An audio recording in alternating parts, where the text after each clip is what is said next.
Thursday that it has given up trying to work with the UN Security Council in Syria, accusing Russia of holding the council hostage. For more on that, let's cross live to Charlie McGrath. He's the founder of the website Wide Awake News. Hi there, Charlie. I want to begin by playing you a short clip of the comments that were made by the U.S. ambassador to the UN, Samantha Power. Take a look. There is no viable path forward in this Security Council. The system has protected the prerogatives of Russia. Russia continues to hold the council hostage and shirk its international responsibilities, including as a party to the Chemical Weapons Convention. Certainly tough comments there. I'm curious what your response is to that approach. Well, it's extremely harsh. I mean, you know, she's there at the in front of the UN talking about Russia holding the Security Council hostage. I mean, making Russia the bad guy, because they're Putin is one of the only people in the international community who has the, I want to say courage to stand up and ask super common sense questions. Who benefits from this? And let's not rush to launch $1.5 million Tomahawk cruise missiles because we have a 5-page report that is in large part made up of YouTube clips and Twitter feed. And I'm curious, President Obama has said that the United States needs to get out of the habit of relying solely on Security Council resolutions. Are there implications, in your view, for the rule of international law as a result of this? Well, I think the rule of international law is out the window when it comes to the powers that be in the West implementing regime change around the globe. I don't see the UN as being effective other than, in humanitarian cases of delivering food. And I guess we're going to find out how effective they are in determining if chemical weapons were used in Syria or not. But it seems the U.S. Relies on NATO in a lot of cases, or just goes unilaterally to invoke a regime change or destabilization around the world. But if we look at instances where the U.S. Had turned to the UN Security Council to affect certain policies, for example, the very contentious Israeli-Palestinian issue, I mean, we've seen some have raised the example of the U.S. essentially blocking UN Security Council resolutions when it comes to Israeli settlements. So is that a fair sort of a balance there? Well, I guess so. I mean, if they're going to go up there and go to bat for their cause and then block Security Council resolution or agendas for moving forward. If we're accusing Russia of doing it, Russia's going to accuse us of doing it if we're in the face of one of their allies. I guess it's a posturing game. And again, I'm not one to advocate the UN as an effective body of governance.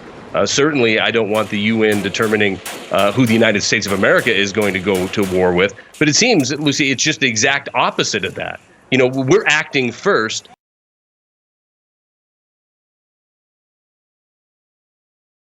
The propaganda to get us into war, we fall back on, well, we'll go to the UN and ask them for support or for some kind of resolution.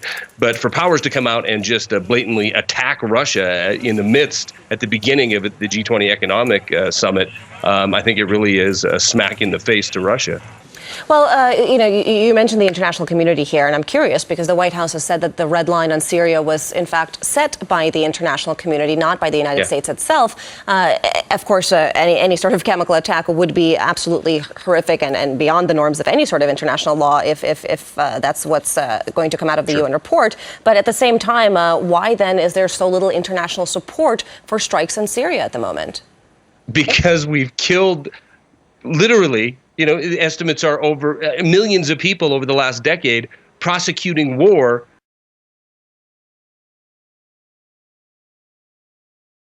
Got to get us into Iraq in 2003 because he knew that Saddam Hussein had weapons of mass destruction. I think the world is war weary, and they're no longer trusting the message or the messenger. So it's not a surprise to me that the international community is stepping away from our.